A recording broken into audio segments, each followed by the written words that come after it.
Era Isaac de 40 anos quando tomou por esposa a Rebeca, filha de Betuel, o arameu, de Padã Arã, e irmão de Labão, o arameu. Isaac era da idade de quantos anos quando ele teve Rebeca, quando ele se casou? 40 anos. Quantos aqui concordam comigo que Isaac sabia o que era esperar? 40 anos é muito tempo, não é? É ou não é? É muito tempo. A Bíblia está dizendo que quando Isaac tinha 40 anos, ele se casou. Mas uma coisa que eu aprendo com a vida de Isaac, na verdade eu aprendo muitas coisas com a vida de Isaac. Mas a coisa que eu acho mais impressionante na vida desse jovem de 40 anos, porque ainda nessa idade a Bíblia ainda comparava essas pessoas como jovens. Se você for ver lá no Êxodo, Moisés, quantos anos Moisés tinha? Moisés tinha 120 anos quando morreu. Com 40 anos, Moisés ainda era um jovem. E aqui esse jovem, esse rapaz de 40 anos também é um jovem aqui nas Escrituras Sagradas. E o que eu acho interessante aqui na vida de Isaac é que mesmo com essa idade, Isaac não estava desesperado para se relacionar. Quando nós lemos o capítulo 24, e depois faça questão de ler o capítulo 24 de Gênesis, você vai entender que o desejo de que Isaac encontrasse alguém não partiu dele próprio.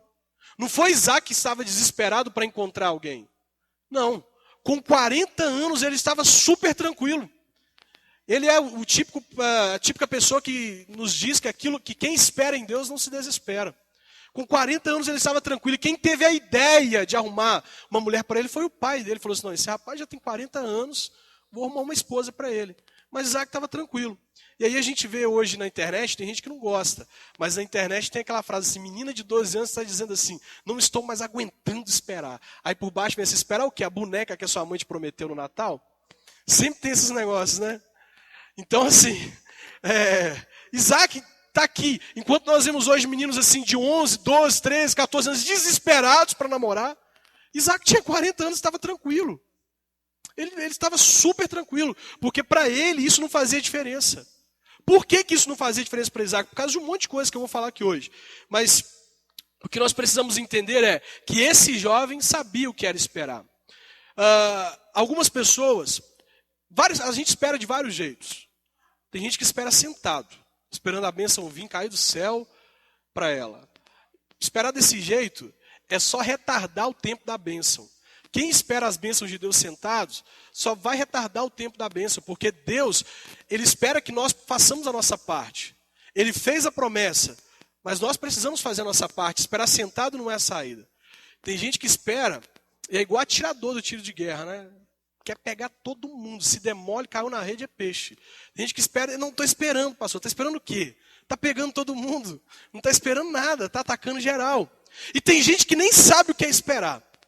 Hoje, o Nelson do Escolhi Esperar tem um trabalho chamado Eu Escolhi Esperar nas redes sociais, que é uma febre. O meu trabalho se inspira no trabalho dele. Eu amo o trabalho do Escolhi Esperar. Mas tem muita gente que está dizendo assim, eu escolhi esperar, e não sabe o que está esperando. Tem gente que está assim, eu escolhi esperar, mas está só esperando alguém chegar, passar um Somebody Love e cantar, e ele não vai nem orar para saber se é de Deus. Essa pessoa é de Deus para a minha vida? Não. Só está esperando alguém chegar junto, porque chegou junto, levou. Deixa eu te perguntar, você sabe o que é esperar em Deus? Você está esperando em Deus na sua vida sentimental?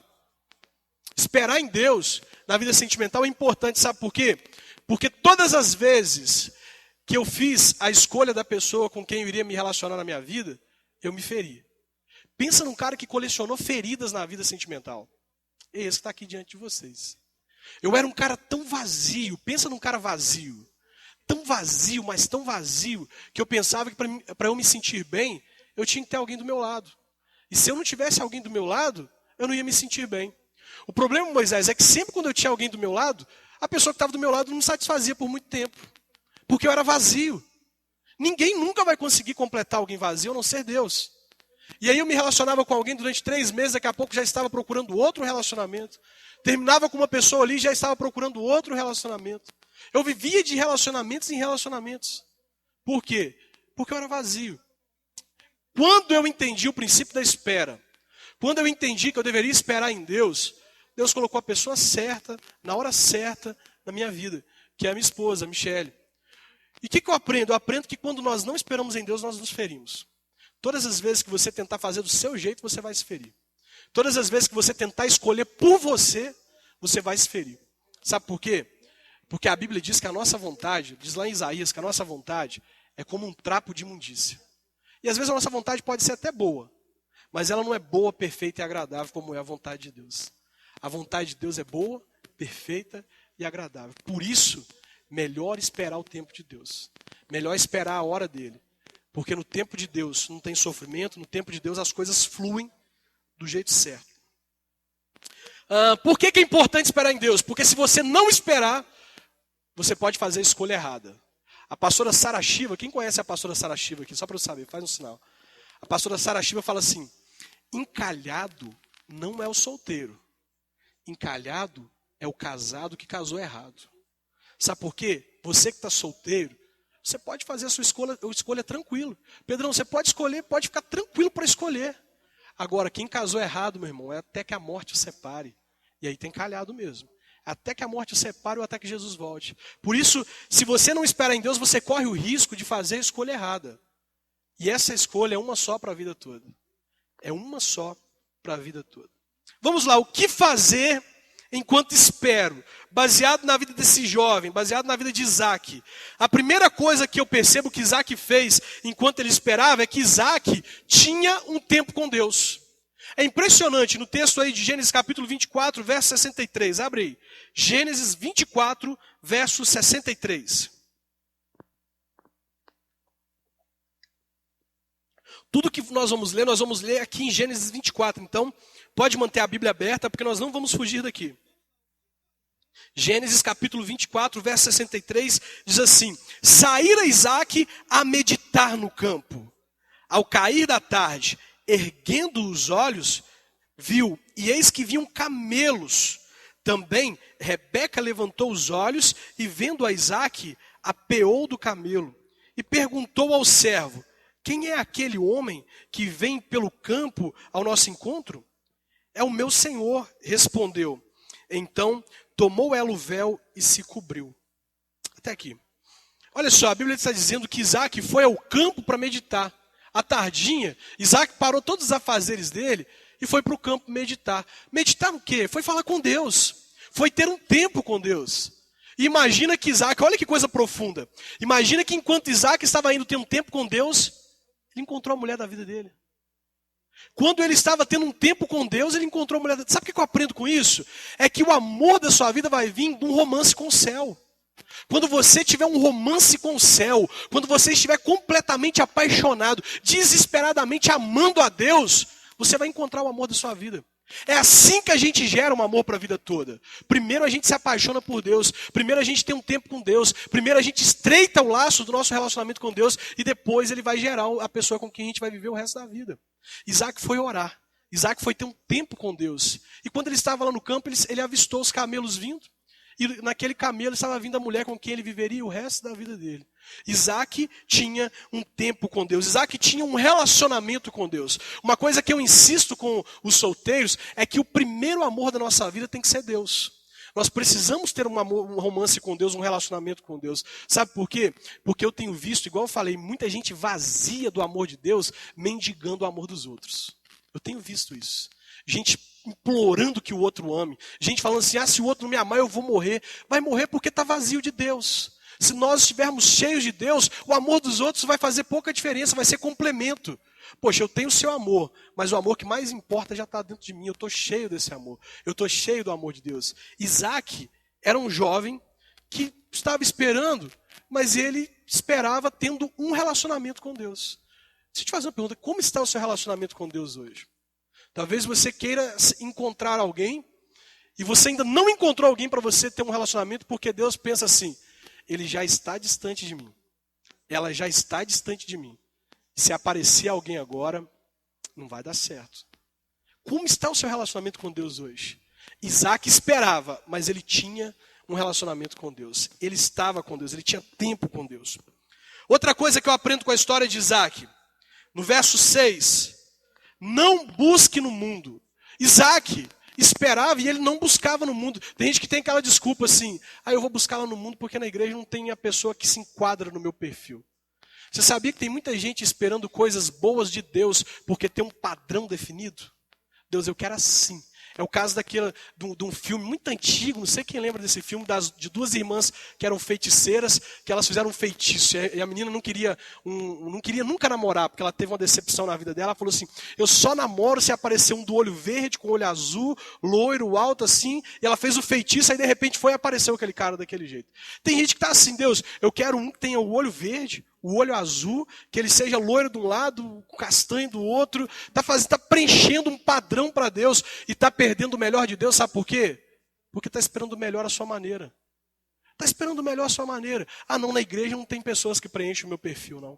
Vou procurar lá fora. Olha o verso 6 do capítulo 24.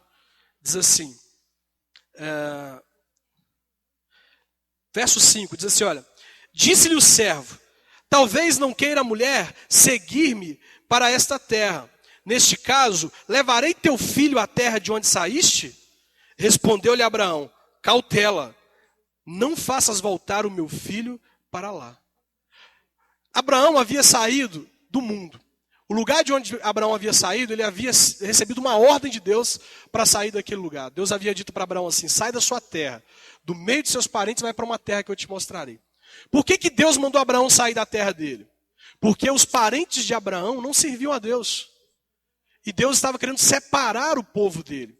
Separar o povo dele de todas as nações da terra. Nós que servimos ao Senhor somos um povo separado. A própria palavra santos, a Bíblia diz para nós sermos santos. Quer dizer justamente isso, separados. Nós somos um povo separado. E aí, o que o servo de Abraão falou para Abraão? Olha, se a mulher não quiser vir para cá, eu posso levar o seu filho para lá? Aí Abraão falou assim, não, lá no mundo não. Meu filho não vai se casar com uma mulher de lá. Meu filho não vai buscar no mundo. Você vai buscar uma esposa para ele. Mas você vai buscar uma serva de Deus para ele. No mundo ele não vai buscar. Preste atenção. Abraão estava morando numa cidade chamada Canaã nesse tempo. A Bíblia fala que os cananeus eram um povo amaldiçoado. Por que os cananeus eram um povo amaldiçoado? Isso faz parte da história bíblica. Quando você lê a história de Noé, você percebe que Noé tinha 3 filhos. Cã, Sete e um outro lá que eu esqueci o nome dele agora. 3 filhos. Esse filho que chama Cã, ele viu o pai nu, depois de ter tomado vários vinhos, tonto. Ele chegou na barraca e viu o pai dele nu. E aí o que ele fez? Ele expôs o pai dele à vergonha. E aí o pai dele amaldiçoou ele e os seus descendentes. E desse filho surgiu o povo de Canaã, os cananeus. E aí, Isaac poderia ter se relacionado com uma mulher de Canaã, mas ele entendia que ele não deveria buscar no mundo. Que a pessoa de Deus para a vida dele também era uma pessoa separada como ele. Tinha que ser uma pessoa que tinha princípios, valores como o dele. Tinha que ser uma pessoa que servisse a Deus como ele servia. E assim acontece conosco. Se você quer esperar em Deus, espere uma pessoa que tenha princípios, que tenha valores, que seja fiel a Deus. Eu estou escrevendo um livro que chama Os 10 Mandamentos do Namoro com Propósito. E aí, eu estou falando justamente sobre isso nesse momento. E a Bíblia fala, lá em Eclesiastes capítulo 4, o propósito da união de 2 pessoas. Ela diz assim, se um estiver fraco, o outro fortalece. Se um cair, o outro levanta. Agora imagina, um cristão vai namorar com alguém que não serve a Deus. Você é forte, mas o outro é fraco. Fraco no sentido espiritual. E todos nós temos dias ruins. Tem dia que a gente também está fraco espiritualmente. Se você está namorando com uma pessoa que não tem um relacionamento com Deus, e essa pessoa te encontra no dia em que você está fraco, ela não vai poder te levantar. Ela não vai poder fazer você ficar forte. Ela não vai poder cumprir o propósito de um relacionamento. Agora, quando nós nos relacionamos com uma pessoa que serve a Deus como nós, que tem princípios como nós, quando nós caímos, ela tenta nos levantar, ela nos fortalece. Vou contar um pedaço do meu testemunho. Eu lembro que, quando eu saí do mundo, eu contei aqui na nossa primeira aula aqui, sobre isso, que eu era um cara completamente mundano, completamente perverso. Eu não podia olhar para uma mulher que eu já pensava besteira. E aí eu encontrei a Michelle. A Michelle é uma moça santa, uma mulher que serve a Deus, uma serva do Senhor. Mas nem por isso eu parei de olhar para ela com um olhar mundano, porque eu ainda estava me convertendo. Então, às vezes, eu olhava para a Michelle e eu ficava doido. A Michelle bonita e tal. Eu falei, Jesus, tem misericórdia. Ela tinha que me mandar embora de casa, da casa dela. Vai embora, menino, daqui. Tinha dia que eu chegava com os hormônios à flor da pele. Mas aí, teve um tempo que eu me converti, de verdade. Que eu tive um encontro com Deus. E aí teve um dia que eu cheguei para namorar a Michele e não era eu que estava fraco naquele dia. Era ela. Teve o dia da fraqueza dela. Eu cheguei perto dela e comecei a notar que ela estava meio estranha. Que eu olhava para ela, ela já estava me olhando com os olhares assim. Eu falei assim, o que está acontecendo com essa menina hoje? Se fosse há um tempo atrás, talvez eu teria me aproveitado da fraqueza dela. Mas não, naquele dia eu falei assim, minha filha, vamos ajoelhar e expulsar a capetada que está aqui. Vamos me prender esses demônios que estão aqui ao nosso redor, minha filha, porque o trem está feio, você quer que eu vou embora? Naquele dia eu perguntei para ela se ela queria que eu fosse embora. Eu não precisei de esperar ela me mandar embora. Por quê? Porque eu era um cara convertido. Eu era um cara que tinha princípios. Agora pensa se fosse lá no início. Se fosse naquela época que eu estava fraco. Lembrando que eu só beijei a Michele 6 meses depois que eu conhecia ela. Então ela esperou eu me converter para a gente começar a namorar. Isso valeu demais, porque se a gente tivesse começado a namorar lá no início, talvez nós teríamos caído em pecado. Talvez nós não teríamos suportado as tentações. Mas quando duas pessoas que têm princípios se relacionam, é muito mais fácil os dois permanecerem em santidade. Porque se um cair, o outro levanta. O outro não vai aproveitar da queda. O outro vai ser a força dele naquele dia. Então, não busque no mundo. Não busque nos brejos o que você só pode encontrar nos palácios. Se você quer um príncipe, se você quer uma princesa, não é no brejo que você tem que buscar, não. Está entendendo? Se você quer uma pessoa que vem de Deus, você tem que buscar na vontade de Deus. E não lá fora. Posso ouvir um amém? Terceira coisa que Isaac fazia. Ele ouvia o conselho dos seus pais e buscava a bênção deles. Isaac ouvia o conselho do pai. Essa ideia de não se relacionar com as mulheres de Canaã não partiu de Isaac. Partiu de uma ordem de Deus. Isaac não se relacionava porque Deus falou com Abraão e Abraão falou com Isaac. Foi Abraão que falou com Isaac assim, olha meu filho, não se relacione com as mulheres daqui. Não tem intimidade, não tem relacionamento com elas porque elas não servem a Deus. Quando você vê a Bíblia assim, de capa a capa, algumas pessoas ficam assim, poxa, Deus é exclusivista, né?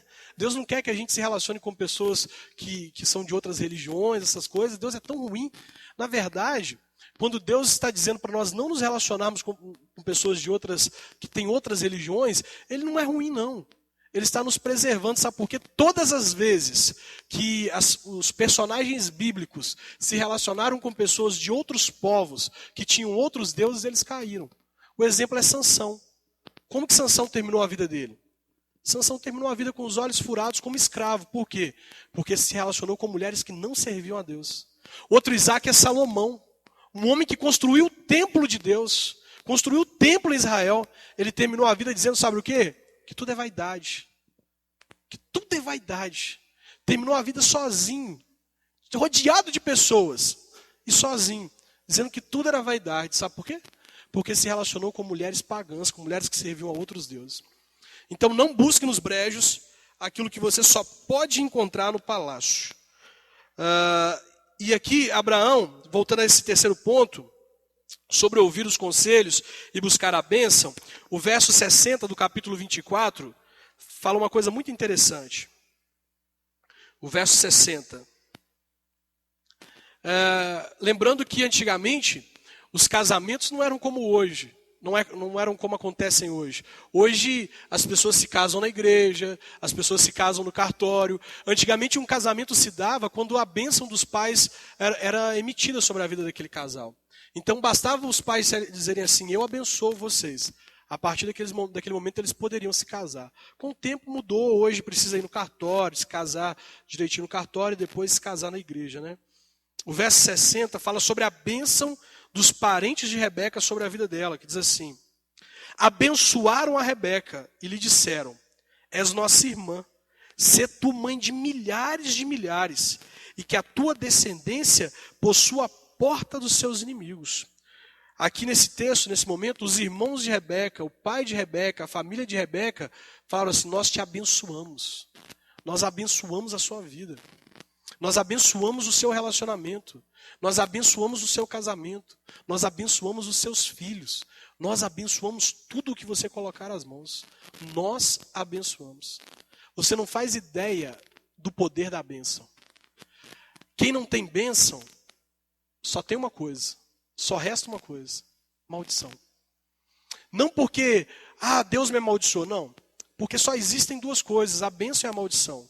Se você não procura a maldição te adota. O inimigo lança a maldição sobre a sua vida. Eu costumo dizer o seguinte, que já é muito difícil você ter um relacionamento com uma pessoa que os seus pais aprovam.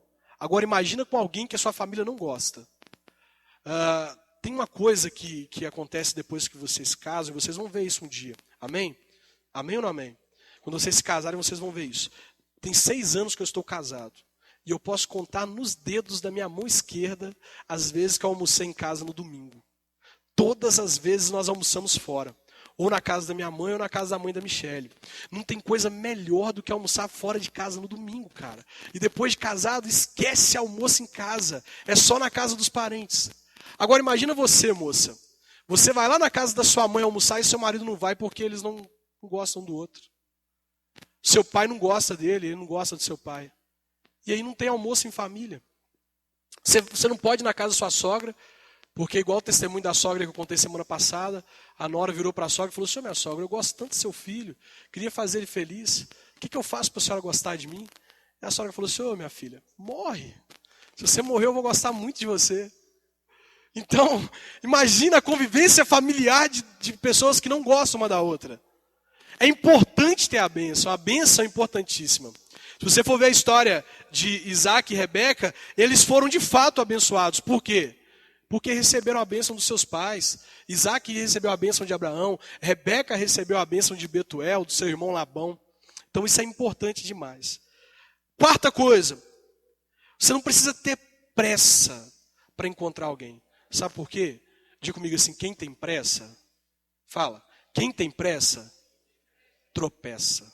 Fala isso com a pessoa que está do seu lado. Quem tem pressa, tropeça. Gente, eu tenho visto muita gente tropeçar na vida sentimental. E é ruim demais, sabe por quê? Dói. Machuca.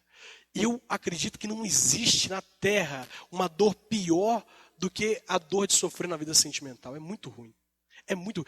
Eu estou falando isso porque eu sou professor nesse negócio. Eu já sofri muito nisso. Então eu sei o quanto é ruim. Então, quem tem pressa tropeça, fica calmo. Isaac estava tranquilo. Sabe por quê? Ele entendia que Deus tinha um tempo. Ele entendia que no tempo de Deus as coisas fluíam. Que no tempo de Deus as coisas iam dar certo. Isaac estava tranquilo. Pensa comigo, 40 anos, não é 40 dias, não é 4 anos. 40 anos o cara estava sozinho. E não estava desesperado, como nós temos visto hoje, jovens de 16 anos. Dá uma olhada para o seu lado, vê se tem alguém desesperado do seu lado. Talvez tenha. Você conhece pela cara do sujeito. O sujeito já olha para você com aquela cara assim. 40 anos estava super tranquilo, sabe por quê? Porque ele entendia que Deus tinha um tempo certo. E que na hora que Deus quisesse, ele ia cumprir e ia ser bom demais. Ele sabia que Deus tinha o tempo certo. E Eclesiastes capítulo 3 diz isso. Existe um tempo certo para cada coisa. Inclusive para Deus te dar uma pessoa para você viver o resto da vida. Existe um tempo certo. Isaac estava tranquilo porque ele entendia isso. Ele entendia que o tempo de Deus era bom, perfeito e agradável. Outra coisa que eu aprendo sobre a espera de Isaac, e quando eu falo espera, não é só para você encontrar uma pessoa, para você construir um relacionamento. Estou falando até depois que você estiver se relacionando. Você deve esperar em pureza sexual. Tanto Isaac como Rebeca eram puros. Olha o que o texto diz aí em Gênesis capítulo 24, verso 16. Gênesis 24, verso 16.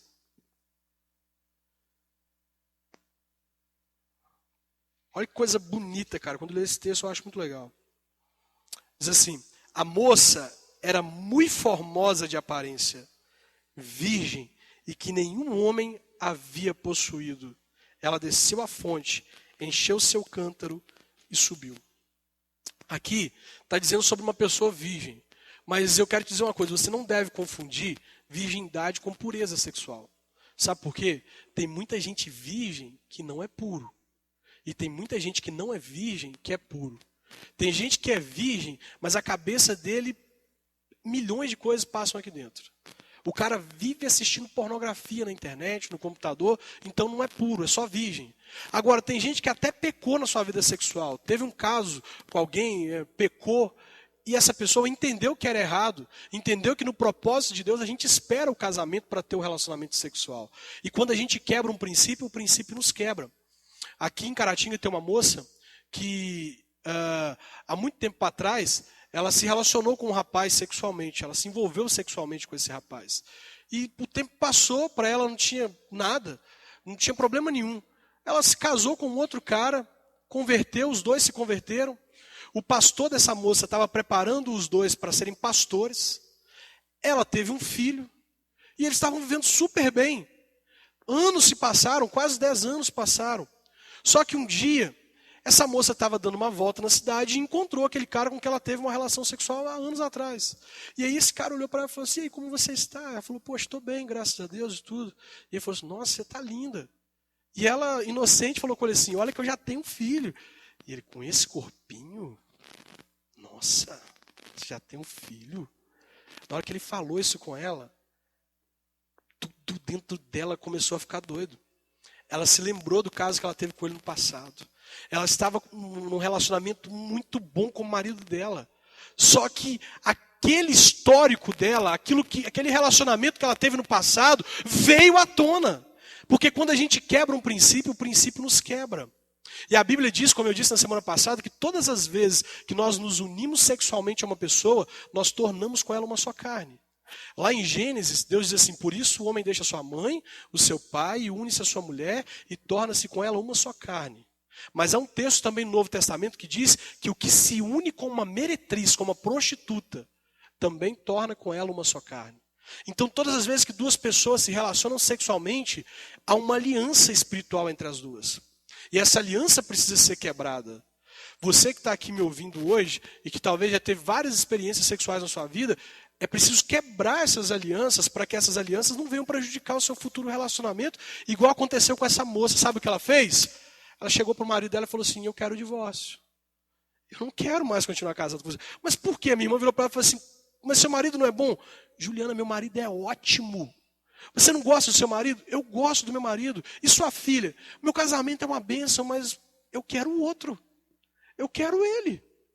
Mas você vai trocar isso tudo por causa do outro? Vou. Abandonou o marido, abandonou a igreja e foi atrás do outro. O outro ficou com ela 15 dias e abandonou ela. E agora a moça está cheirando cocaína, perdida aqui em Caratinga. Sabe por quê? Por causa do histórico sexual dela. Porque ela se relacionou sexualmente com uma pessoa, estava ligada a essa pessoa, a aliança não foi quebrada e veio à tona depois de novo. E aí o filho dessa moça vive dizendo para a mãe assim: mãe, eu quero ir na igreja. Aí a mãe fala assim: eu vou te levar na outra igreja. Não, mãe, eu quero ir na igreja do meu papai, lá eu não vou te levar. Está atrapalhando a vida inclusive do filho. Então, é preciso permanecer em pureza sexual. O texto diz que a moça era bonita de aparência, mas era também bonita por dentro. O rapaz, ele tem que ser bonito de aparência? Pode ser. Mas o que importa é o que ele é por dentro. Importa é o relacionamento dele com Deus. Importa é o caráter dele. É isso que importa. Tanto por isso eu casei com uma mulher bonita, porque o que importa é o caráter, né? Se importasse a beleza, eu estava lascado. Então, se você perceber o texto, você vai ver isso. É importante esperar em pureza sexual. A Bíblia fala em 1 Tessalonicenses capítulo 4, verso 3. Pois esta é a vontade de Deus, a saber, a vossa santificação, que abstenhais da prostituição. O verso 4 diz que cada um saiba possuir o seu corpo. Não como os incrédulos fazem, não como os imorais fazem. Gente, preste atenção. Nós devemos esperar em pureza sexual, sabe por quê? O seu histórico sexual, o seu histórico de relacionamentos do passado podem destruir aquilo que Deus tem para a sua vida. Imagina que certamente Deus tinha esse relacionamento para a vida dessa moça. Deus queria ver ela na obra, pastoreando uma igreja, cuidando de ovelhas. Mas o histórico daquela moça veio à tona, porque ela não permaneceu em pureza. Repito, virgindade é uma coisa, pureza é outra. Você pode não ser mais virgem e pode ser puro. O que não é desculpa para você pecar. O que não é desculpa para você se entregar. Melhor que você seja virgem e puro do que ser virgem e não ser puro. E melhor que talvez você, pastor, já pequei, mas hoje eu entendi que eu preciso me santificar, pedir perdão a Deus, me arrependi e eu quero me santificar e você pode ser puro de novo. Porque a palavra de Deus diz que o sangue de Jesus nos purifica de todo pecado. Amém? Outra coisa aqui, para terminar, que eu aprendo com a vida de Isaac, que eu aprendo com a vida de Rebeca, que eu aprendo com esse moço que foi buscar uma esposa para Isaac, é que nós precisamos ser criteriosos com respeito à pessoa com quem nós vamos nos relacionar. Nós precisamos ter critérios. Nós precisamos fazer uma lista do que nós achamos importante no outro. Ele trabalha, ela trabalha, ele estudou, ela estuda, ele está disposto a vencer na vida, ela está disposta a vencer na vida, ela quer ter um relacionamento com Deus, ele quer ter um relacionamento com Deus. Critérios. O critério que o moço aqui, que foi enviado por Abraão para encontrar uma mulher para Isaac, observou, é se ela era trabalhadora, se ela era disposta. Ele chegou num determinado lugar onde as moças sempre se reuniam e falou assim: Deus, a mulher que o Senhor escolheu para o filho do meu patrão, ela tem que ser trabalhadora. Eu vou pedir água a ela, e eu não quero que ela só me dê água. Eu quero que ela me dê água e que ela vá buscar água para os meus camelos também. Imagina uma coisa, dar água para uma pessoa é muito fácil, não é? É ou não é? Agora, dar água para 10 camelos, um camelo bebe 180 litros de água. E eram 10 camelos. Era uma comitiva de camelos. E diz a Bíblia que ela deu água para ele, desceu, pegou água para um camelo, desceu, pegou água para um camelo, e ela foi trazendo água para os camelos do homem, super disposta. O homem, e a Bíblia diz que o homem a observava. Olha o texto aí, o verso 21. O verso 21 diz que o homem a observava. Diz assim, olha, o homem a observava em silêncio, atentamente para saber se o Senhor teria levado a bom termo a sua jornada ou não. Ou seja, ele pediu o sinal e começou a observar para ver se o sinal era de Deus. Ele pediu o sinal e começou a observar a mulher para ver se Deus estava respondendo ou não a oração dele. Por que eu vou dizer isso aqui de novo? Por que é importante ter critérios? Por que é importante, César, você definir algumas coisas que você acha importante ter no outro? Porque quando você encontrar alguém para ter um relacionamento, para ter um namoro, você pode estar entrando em um namoro que daqui a pouco vai se tornar um noivado e daqui a pouco vai se transformar em um casamento. E aí, se você não tiver critérios, você vai conviver com coisas que você não gostaria de conviver dentro do casamento. Eu vejo muitos casais dizendo isso. Tem pessoas que se separam, sabe por quê? Porque o cara deixa a pasta de dente aberta. Eu já vi pessoas se separarem porque o cara deixava a pasta de dente aberta.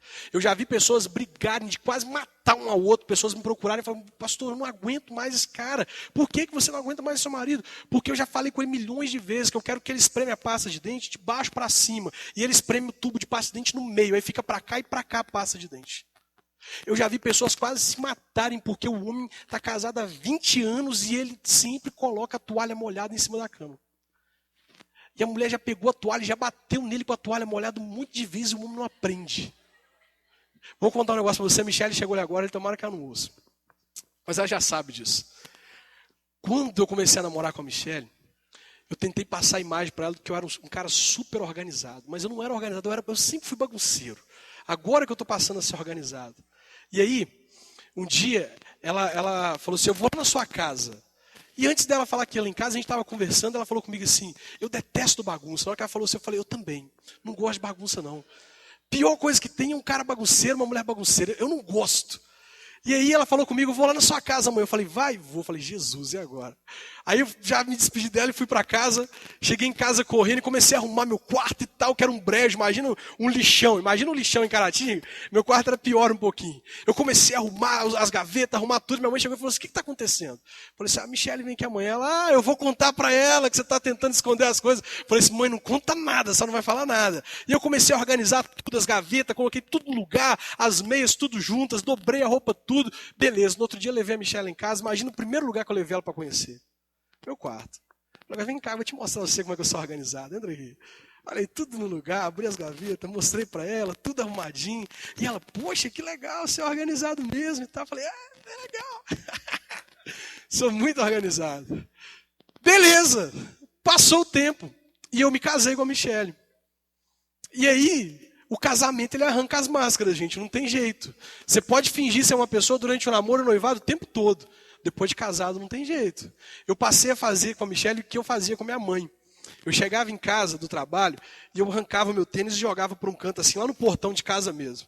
Já chegava assim na sala, arrancava a blusa e jogava num canto, tirava a calça e jogava em cima do sofá. Eu estava fazendo um stripper pela casa, porque eu chegava no banheiro já sem roupa e a roupa toda espalhada pela casa. E minha mãe, sabe o que ela fazia? Vinha pegando o tênis, a meia, a calça, a cueca, tudo dobrava, tudo direitinho, guardava e estava tudo tranquilo. E eu fiz isso, cheguei lá e estou tomando banho, daqui a pouco, na porta do banheiro. Aí eu vou ver que, achei que a Michelle estava com tudo organizado já para mim, né? Ela falou comigo, diz, assim que você acabar de tomar banho, você vai lá no portão, pega o seu tênis, pega a sua calça, pega a sua meia, dobra tudo e coloca no lugar, porque você não tem escrava aqui não. E outra coisa, a sua mãe me contou que você é bagunceiro e aquele dia você escondeu tudo de mim, eu já sabia disso tudo, tá? Eu já sabia de tudo. Então, é importante ser criterioso, sabe por quê? Você só vai poder exigir lá no casamento aquilo que você exigiu durante o namoro. Não adianta chegar depois e falar assim, tem que ser assim. Não, tem que ser assim desde o princípio. Tem que ser assim desde o início. Você deve namorar com uma pessoa que você quer se casar com ela. E não é chegar dentro do casamento e querer mudar a pessoa. Os dois têm que começar a se adaptarem desde o namoro. Por isso é importante ser criterioso. Por que os casamentos não dão certo, gente? Porque as pessoas não fizeram a base certa durante o namoro. Porque as pessoas não edificaram direito. Aí chega lá dentro do casamento e quer que as coisas aconteçam assim, como um passe de mágica. Ah, agora ele vai parar de peidar perto de mim. Agora ele não vai arrotar mais perto de mim. Agora ele não vai ficar comendo unha perto de mim. Vai piorar, cara. Imagina que se o cara peidava perto da menina durante o namoro, o que ele vai fazer depois de casado? O que ele vai fazer? Imagina. Vai dar bagunça esse negócio. Então é importante ser criterioso, porque o seu namoro pode se transformar em um casamento, e casamento é para a vida toda. São essas coisas que eu aprendo com a vida de Isaac. E por fim, concluindo aqui, eu aprendo com a vida de Isaac, é que diferente do que muitos pensam, nós temos no céu um Deus que se importa com a nossa vida sentimental. Nós temos lá em cima um Deus que se importa com o nosso coração. Alguém que se importa com a pessoa com quem nós vamos nos casar. Repito aqui o que eu disse no início. Não era Isaac que estava preocupado em ter alguém. Era o pai de Isaac que estava preocupado com a solidão dele. A Bíblia diz lá em Gênesis que o próprio Deus disse, não é bom que o homem viva só. E quando Deus viu que não era bom, ele resolveu o problema do homem, fazendo para ele uma esposa, fazendo para ele uma mulher, com quem ele poderia se relacionar e ser feliz com ela pelo resto da vida. Quando Abraão observou que Isaac já estava sozinho há muito tempo, ele se preocupou com Isaac. Da mesma forma, Deus se preocupa com você. Deus se preocupa com a sua vida sentimental. Quando eu posto lá no grupo lá da escola de solteiros que a sua família já nasceu no coração de Deus, não é oba-oba, ela já nasceu no coração de Deus. Sabe por quê? Porque Deus se importa com você. Deus se importa com a sua vida sentimental. E Ele já está vendo você lá no fim. Ele já está vendo você lá no fim da sua história. É muito triste quando nós não cumprimos o propósito de Deus. Quando nós não permitimos que Deus cumpra o propósito dele em nós. Se você for estudar a história de Paulo, você vai ver que Paulo fala um versículo que todos nós sabemos de cor e nós gostamos de dizer. Ele diz assim, acabei a carreira, guardei a fé. Combati um bom combate, acabei a carreira, guardei a fé. O que Paulo guardou? O que ele guardou? A fé. Sabe o que eu gostaria de dizer? Quando eu chegar no tempo que Paulo chegou, de ter combatido um bom combate, Pedro, eu queria dizer assim, combati um bom combate, acabei a carreira, guardei a esposa, guardei os filhos, guardei os amigos, guardei pessoas que gostavam de mim e de quem eu gostava, guardei uma história vivida por propósitos, uma história de uma pessoa que quis e permitiu que Deus cumprisse os propósitos dele na minha vida. Paulo só guardou a fé. É muito lindo dizer isso, acabei a carreira. Guardei a fé. Mas na prática, talvez não tenha sido tão legal dizer, guardei só a fé. Guardei só a fé. Você precisa permitir que Deus cumpra os propósitos dele na sua vida. Você precisa permitir que o Senhor faça a vontade dele na sua vida. E você precisa entender que Deus está preocupado com a sua vida sentimental. Você pode fechar os seus olhos por um instante, curvar a sua cabeça? Feche seus olhos. Talvez você não está tão assim desesperado para namorar agora, mas como eu disse, Isaac também não estava. Isaac não estava preocupado com a vida sentimental. Mas Deus, o pai de Isaac, estava percebendo que o filho estava sozinho há muito tempo. E o pai falou assim: não é bom que ele esteja só. Não é bom que ele fique sozinho. Pode ser que Deus está dizendo isso sobre você hoje. Pode ser que Deus está olhando para você que hoje está dizendo assim: eu sei que não está sendo fácil. Eu sei que às vezes você vê os seus amigos constituindo relacionamentos, sendo feliz, e o seu tempo ainda não chegou.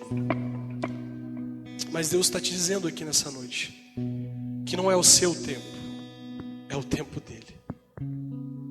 Que não é do seu jeito, é do jeito dele.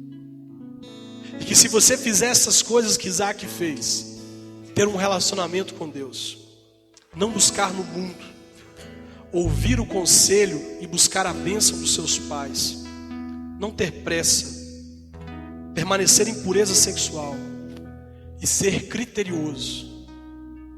Se você fizer essas coisas, você vai estar edificando o seu futuro sobre a rocha, que é a palavra de Deus. E quando nós edificamos o nosso futuro sobre a rocha, que é a palavra de Deus, nós edificamos sobre uma base que não pode ser derrubada, que não pode ser destruída. E a palavra de Deus para alguns aqui nessa noite é: sabe por que você sofreu tanto? Porque até hoje você fez do seu jeito. Sabe por que você se feriu tanto? Porque até hoje você fez no seu tempo. E Ele nos diz: quando você confiar em mim, quando você fizer do meu jeito, quando você esperar o meu tempo, você vai ter um encontro com a minha vontade, que é boa, perfeita e agradável. E aí sim você será feliz. A palavra de Deus para nós nessa noite é: espere no Senhor, aguarde o tempo do Senhor, seja santo, permaneça em pureza, porque em Deus toda espera tem recompensa. Em Deus toda espera tem recompensa. Tem um tempo bom de Deus para a sua vida.